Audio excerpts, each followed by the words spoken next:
On a warm afternoon like this, nothing feels better than a creamy glass of homemade dark chocolate milkshake. We start with fresh, cold milk. Then rich dark chocolate, chopped by hand.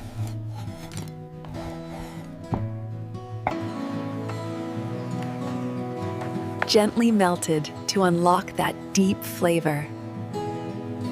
A few creamy scoops of ice cream. Everything goes into the blender.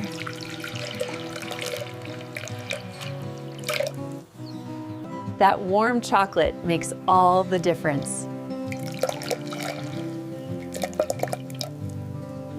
A little cocoa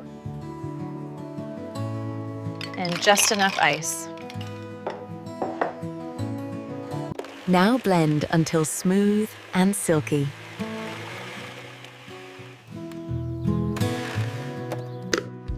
Look at that texture. Rich and creamy. Finished with whipped cream and a chocolate drizzle. This summer, treat yourself to a homemade dark chocolate milkshake.